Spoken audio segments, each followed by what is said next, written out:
Zəfərin delikatesi qayıtdı.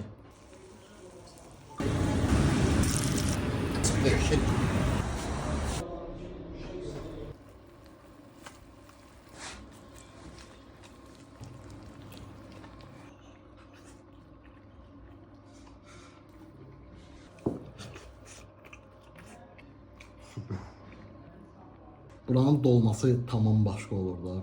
Özdə hamısı quyruq yağındadır. Malın dili diye. Mal dilinin de dadına baxaq.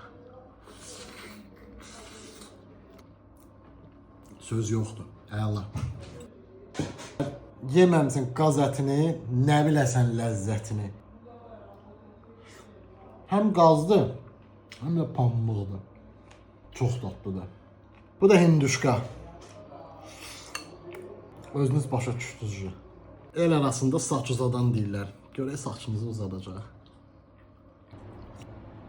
Zafer! Bura haradır?